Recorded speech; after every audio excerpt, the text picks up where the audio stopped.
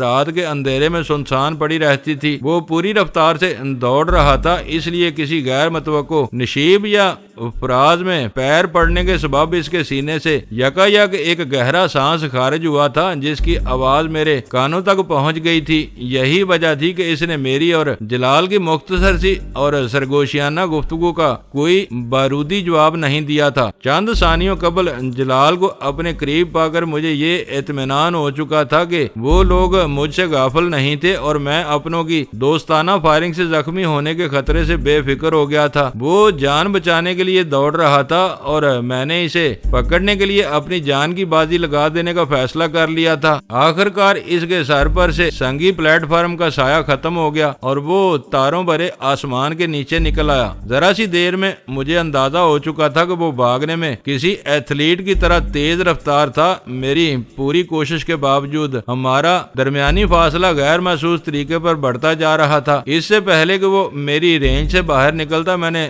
رک کر نشانہ لیا اور سانس روک کر اس پر یکے بعد دیگرے 2 فائر کر دیے۔ پہلی گولی بھٹک گئی، لیکن دوسری گولی اس کے جسم کے کسی حصے کو چاٹ گئی۔ فضا میں اس کی دبی دبی کراہ گونجی اور وہ اچھل کر دور جا گرا۔ ہمارے درمیان فاصلہ گھٹنے لگا۔ وہ صورتحال بس لمحہ بھر کے لیے برقرار رہی۔ وہ سنبھل کر اٹھا اور اس نے دوبارہ دوڑنا شروع کر دیا، مگر اس بار وہ واقعی لنگڑا ہو چکا تھا۔ اس کی رفتار ٹوٹ گئی تھی۔ اس کے بدن پر موجود لمبا سا فقیری لبادہ ہوا سے پھڑپھڑا رہا تھا اور شاید اس کے لیے الجھن کا سبب بن رہا تھا۔ اس نے بھاگتے بھاگتے وہ لبادہ اتار پھینکا۔ اس سے نجات حاصل کرنے کے بعد اس کے جسم پر صرف ایک بنیان اور گھٹنوں تک آیا ہوا چست نیکر باقی رہ گیا تھا۔ میں اس امکان سے غافل نہیں تھا کہ جلال کی طرح اسے بھی اپنے اپریٹس پر ذکی عرف الفا سے رابطہ کرنے کا موقع مل گیا ہو اور اس نے اپنے ساتھی کو صورت احوال کی سنگینی سے آگاہ کر دیا ہو، مگر مجھے اس کی طرف سے کوئی خطرہ نہیں تھا۔ سیکرٹ ایجنٹ آپس میں بنی کے یار ہوتے ہیں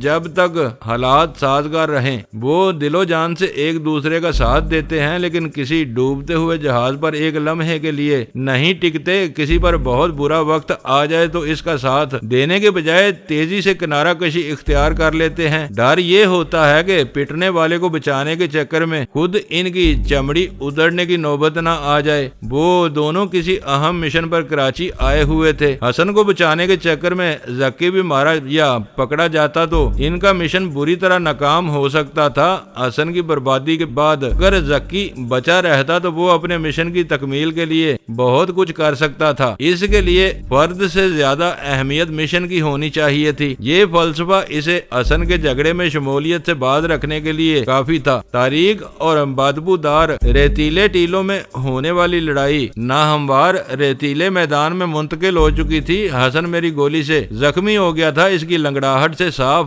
ظاہر ہو رہا تھا کہ اس کی ایک ٹانگ پر زخم آیا تھا۔ حسن کا بھاگنے کا دم خم ختم ہو چکا تھا۔ ہم دونوں کا درمیانی فاصلہ لمحہ گھٹ رہا تھا۔ حسن کو بھی اندازہ ہو گیا کہ وہ بھاگ کر اپنی جان نہیں بچا سکے گا۔ اس کے پاس جم کر لڑنے کے سوا کوئی اور راستہ باقی نہیں رہ گیا تھا۔ اچانک وہ پلٹا اور اس نے کسی بے خطا نشانے باز کی طرح دونوں ٹانگوں پر جھک کر اپنے داہنے ہاتھ میں دبے ہوئے ہتھیار سے میری طرف فائر کر دیا۔ اس وقت عزم، ارادے اور فیصلے کا کوئی کردار نہیں تھا۔ یہ میری چھٹی حص تھی جس نے مجھے یکا یک بائیں طرف جھکنے پر مائل کر دیا اور گولی سنسناتی ہوئی میرے داہنے شانے کے قریب سے گزر گئی۔ میں اپنی جگہ جمع رہتا تو وہ گولی میرے دل میں اتر سکتی تھی۔ ذرا سی دیر میں حسن نے دوسری بار اپنی بہترین نشانہ بازی کا مظاہرہ کیا تھا۔ وہ ان لوگوں میں سے معلوم ہوتا تھا جو اپنی آنکھوں پر پٹی باندھ کر محض آواز پر صحیح نشانہ لینے پر قادر ہوتے ہیں۔ دوربین اور لمبی رینج کی رائفل کے سہارے وہ کسی مشکل ترین ٹارگٹ کو آسانی سے گرا دینے کی صلاحیت سے مالا مال تھا۔ دونوں حریف اپنی 4 گولیاں استعمال کر چکے تھے۔ حسن سے دور رہ کر مقابلہ کرنا خطرناک ثابت ہو سکتا تھا۔ اس کی بچی ہوئی 2 یا 3 گولیوں میں سے کوئی بھی میرے لیے مہلک ثابت ہو سکتی تھی۔ یہ میری خوش قسمتی تھی کہ وہ اپنی مہارت کے باوجود مجھے زخمی کرنے میں کامیاب نہیں ہو سکا تھا، جبکہ میں نے اسے لنگڑانے پر مجبور کر دیا تھا۔ فضا میں اس کے فائر کی بازگشت معدوم ہونے سے پہلے میں نے ریوالور تانا اور اس پر فائر کرتے ہوئے پوری طاقت سے دوڑ لگا دی۔ ایک خطرناک حریف کے سامنے وہ میری حرکت حسن کے وہم و خیال سے بھی ماورا تھی۔ میرا نشانہ بھی برا نہیں تھا۔ اسے بوکھلا کر دفاعی پوزیشن اختیار کرنی پڑی۔ وہ ایک جگہ رکا ہوا تھا، میں دوڑ رہا تھا۔ ہمارا درمیانی فاصلہ تیزی سے کم ہو رہا تھا۔ اس کے ہتھیار میں بچی ہوئی گولیاں میرے لیے مہلک ثابت ہو سکتی تھیں۔ پہلی گولی ہوا میں نکل جانے کے باوجود میں نے اسے سنبھلنے کا موقع نہیں دیا اور دوسرا فائر کر دیا۔ وہ دوسری گولی سے بھی خود کو بچا گیا۔ میں نے چند فٹ کے فاصلے سے اس پر اپنی آخری گولی استعمال کی جو اس کے بازو میں اتر گئی اور وہ لڑکھڑا کر ریت پر ڈھیر ہو گیا۔ میرے ریوالور کا چیمبر خالی ہو چکا تھا۔ میں نے وزنی ریوالور پوری قوت سے حسن کے جسم پر دے مارا۔ وہ ٹھوس آہنی پتھر کی طرح حسن کی پسلیوں پر پڑا اور وہ بلبلا اٹھا۔ اگلے ہی لمحے میں نے چھلانگ لگا کر اس کے تنومند اور کسرتی وجود کو اپنی مضبوط گرفت میں لے لیا۔ میرے ریوالور کی براہ راست ضرب سے اس کا پستول اس کے ہاتھ سے چھوٹ گیا تھا۔ تاروں کی چھاؤں میں میں نے حسن کے چہرے پر خوف کا سایہ آتے دیکھا اور اس کے بال اپنی مٹھی میں جکڑ کر اس کی ناک پر پوری قوت سے ٹکر رسید کر دی۔ وہ ویرانہ اس کی دبی دبی چیخ سے گونج اٹھا۔ اس نے میرے پیٹ میں اپنے گھٹنے اڑا کر مجھے دور اچھالنے کے لیے بہت زور مارا، لیکن میں حساس مقامات پر ضرب آنے کے باوجود جونک کی طرح اس سے لپٹا رہا۔ وہ میری توقع سے کہیں زیادہ تنومند اور زور آور تھا۔ گولیوں کے 2 زخم کھانے کے باوجود اس میں لڑنے مرنے کا حوصلہ باقی تھا۔ وہ چاروں ہاتھ پیروں سے مجھے مارنے کی کوشش کر رہا تھا اور میرے دونوں ہاتھ اس کے سر کو زمین سے ٹکائے رکھنے کی جدوجہد میں مصروف تھے۔ اسے اپنے نیچے دبائے رکھنے کے لیے مجھے پوری طاقت صرف کرنی پڑ رہی تھی۔ میں مکہ مارنے کے لیے ایک ہاتھ ہٹاتا تو اگلے ہی لمحے وہ زور لگا کر میرے نیچے سے نکل جاتا۔ سارے میرے قابو میں آ جانے کی وجہ سے وہ بے بس ہو کر رہ گیا تھا۔ پھر میں نے وحشیانہ انداز میں اس کے چہرے اور پیشانی پر زوردار ٹکریں رسید کرنا شروع کر دیں۔ حسن کے پاس اس حملے سے دفاع کا کوئی طریقہ نہیں تھا۔ لمحوں میں اس کا چہرہ پھٹے ہوئے زخموں سے بہنے والے خون سے لہولہان ہو گیا۔ ٹکروں سے اس کی توازے کرتے ہوئے میرا سر بھی چکرانے لگا اور آخر کار میری آنکھوں کے سامنے رنگا رنگ چنگاریاں سی اڑنے لگیں۔ اچانک پشت سے کسی نے نرمی سے میرے شانے پر ہاتھ رکھ دیا۔ الگ ہو جاؤ، اب یہ کہیں نہیں جا سکتا۔ وہ جلال کی ہمدردانہ آواز تھی۔ اسی لمحے ایک اجنبی شخص نے اپنے ریوالور کی نال ریت پر گرے ہوئے حسن کی کھوپڑی سے لگا دی۔ شاید وہ M3 تھا۔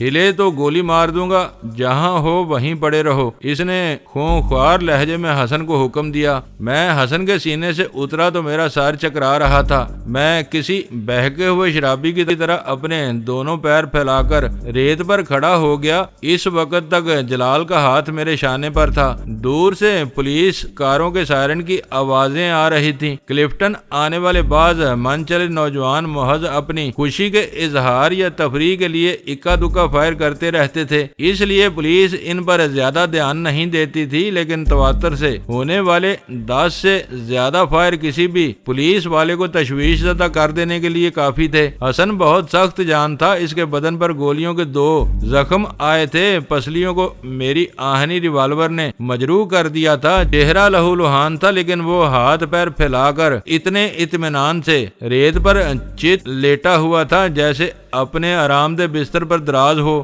لڑائی میں تمہاری داڑھی کے کئی حصے نکل گئے ہیں۔ جلال نے میرے کان میں سرگوشی کی، بہتر ہوگا کہ پولیس والوں کے آنے سے پہلے پوری داڑھی نکال دو۔ میرے ہاتھ بے اختیار اپنے چہرے پر چلے گئے اور میں نے بال صاف کرنے شروع کر دیے۔ جلال اپریٹس سنبھال کر اشرف کو گاڑی سمیت وہاں پہنچنے کی ہدایت دینے میں مصروف ہو گیا۔ حسن کے ساتھ آنکھ مچولی ہونے کے بعد اسے مقام کا تعین کرنے میں دشواری نہیں تھی۔ وہاں تک پہنچنے کے لیے پختہ سڑک موجود نہیں تھی، لیکن جلال کو توقع تھی کہ اشرف کی طاقتور گاڑی سڑک سے اتر کر مختصر سا ریتیلا حصہ آسانی سے عبور کر لے گی۔ میں نے اپنے چہرے سے داڑھی صاف کی تو مجھے حسن کی تازہ خون کی چپچپاہٹ اپنے ہاتھوں پر محسوس ہوئی۔ میں نے جیب سے رومال نکال کر اپنا چہرہ صاف کیا تو حسن کی چمکتی ہوئی نظریں میری طرف مرکوز تھیں۔ میرا چہرہ قدرے صاف ہوتے ہی حسن بری طرح چونک پڑا اور بے ساختہ بولا، اوہ تو تم ہو۔ یہ کل رات ہی شبہ ہو گیا تھا کہ دوستی کے پردے میں تم کسی بدترین دشمن کا پیغام لائے ہو۔ تم کون ہو؟ اس کی آواز بررائی ہوئی تھی لیکن پر اعتماد تھی۔ اوبرا، میں نے کچھ سوچے سمجھے بغیر اچانک کہہ ڈالا، تو تم نے غداری کی ہے۔ اس کی آواز میں تنفر سمٹ آیا۔ ہم سے مل کر دغا دینے سے بہتر تھا کہ تم صاف انکار کر دیتے۔ تمہارا حشر بہت عبرتناک ہوگا۔ تمہارا دوسرا ساتھی کہاں ہے؟ میں نے اس کے تبصرے کو نظر انداز کر کے سرد لہجے میں پوچھا۔ مجھے نہیں معلوم، اس نے بے پرواہی سے کہا۔ میری طرح اسے بھی خود تلاش کر لو، تمہارا یہ خناس ذرا سی دیر میں نکل جائے گا۔ میں نے زہریلے لہجے میں جواب دیا، اس وقت کے لیے اتنا کافی ہے کہ تم بازی ہار چکے ہو۔ پولیس موبائلز کے سائرنوں کی آوازیں فضا میں مسلسل گردش کر رہی تھی۔ مختصر وقفوں سے وہ آوازیں گھٹ اور بڑھ رہی تھیں۔ شاید پولیس والے جائے واردات کی تلاش میں سرگرداں تھے اور اصل محاذ پر معاملہ ٹھنڈا ہو جانے کی وجہ سے ادھر ادھر بھٹکتے پھر رہے تھے۔ میری دانست میں یہ اچھا ہی تھا کہ پولیس کی مداخلت سے پہلے ہم لوگ راہ کے ایجنٹ کو ساتھ لے کر وہاں سے نکل جاتے۔ اشرف نے کافی پھرتی کا مظاہرہ کیا۔ جلال کی ہدایت ملنے کے چند منٹ بعد ہی وہ میدان اس کی گاڑی کے ہیڈ لیمپ سے دور تک روشن ہو گیا، مگر یہ دیکھ کر مجھے تشویش ہوئی کہ اس کے پیچھے ایک اور گاڑی کے روشن ہیڈ لیمپس نظر آ رہے تھے۔ دوسری گاڑی کے ہیڈ لیمپ سطح زمین سے زیادہ اونچے نہیں تھے، اس لیے وہ ہمارے مشن پر آئی ہوئی دوسری گاڑی نہیں ہو سکتی تھی۔ ویسے بھی جلال نے اس کے بارے میں اپریٹس پر کوئی ہدایت نہیں دی تھی، اسے اگلے حکم تک اپنی جگہ پر موجود رہنا چاہیے تھا۔ چند ثانیوں بعد اشرف کی گاڑی ہمارے قریب آ کر رکی تو حسن بے ساختہ بول پڑا۔ آخر میرا شبہ درست ثابت ہوا۔ آرمی کے نمبر والی یہ اسپیشل وہیکل دیکھتے ہی میرا ماتھا ٹھنکا تھا کہ آج کی رات باری ہو سکتی ہے۔ ہم تینوں نے اس کی بات سنی انسنی کر دی۔ اس وقت سب کی توجہ دوسری گاڑی کی طرف مرکوز تھی۔ وہ پولیس موبائل تھی جو سائرن بند کر کے خاموشی سے اشرف کا پیچھا کرتی ہوئی وہاں تک پہنچی تھی۔ اس موبائل میں سے 4 مسلح پولیس والے اپنی رائفلیں سیدھی کرتے ہوئے بہت مستعدی کے ساتھ نیچے آئے۔ اشرف کی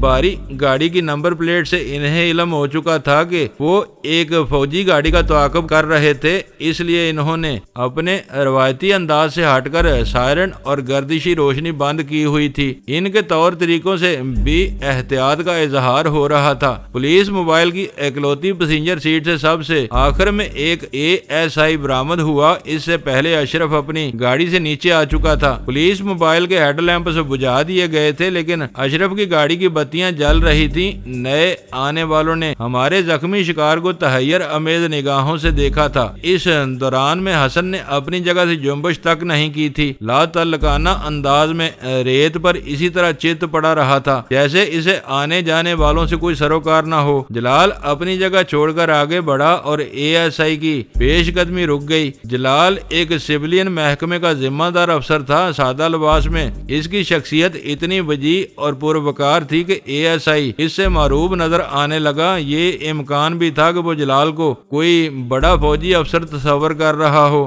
یہ ایک افسوسناک حقیقت ہے کہ کراچی اور دیگر بڑے شہروں میں بیشتر اعلیٰ پولیس افسران کسی موبائل میں بیٹھ کر علاقے کا گشت لگانے کو حد تک تصور کرتے ہیں۔ ابتدا میں شہری موبائل میں سوار کم خواندہ سپاہیوں کے رحم و کرم پر ہوتے تھے، شکایت بڑھی تو موبائل کی سربراہی ہیڈ کانسٹیبل اور ASI کے عہدے کے جونیئر افسروں کو سونپ دی گئی، جو عام شہریوں کو آسانی سے اپنے روب میں لے لیتے ہیں، لیکن جارے شخصیات اور بیش قیمت گاڑیوں سے نفسیاتی طور پر مروب ہو جاتے ہیں، ہر ایک پر قانون کا یکساں اطلاق نہیں کرتے۔ موبائل میں آنے والے ASI کا المیہ بھی یہی تھا۔ اسے ریت پر پڑے ہوئے شخص کا خون آلود چہرہ صاف نظر آ رہا تھا، مگر اس نے انجان بنتے ہوئے انتہائی فدویانہ لہجے میں جلال سے پوچھا، سر کیا یہاں کوئی واردات ہوئی ہے؟ جلال نے اس کے مدافعانہ رویہ کا بھرپور فائدہ اٹھایا اور کھردرے لہجے میں بولا، اس سے تمہارا کوئی سروکار نہیں ہے، یہ ہمارا کیس ہے۔ یس سر۔ ASI نے ایڑیوں سے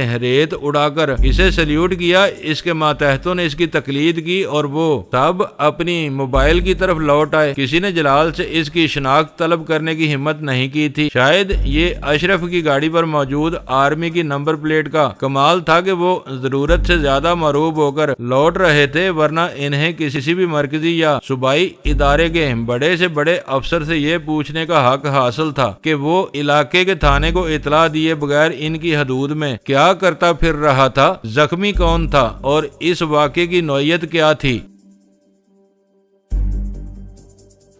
دوستو ویڈیو کو لائک ضرور کر دیا کریں۔ ISI پاک آرمی زندہ باد، پاکستان پائندہ باد۔ معزز ناظرین اپنا خیال رکھیے گا اور اپنے اس چینل کا بھی شکریہ۔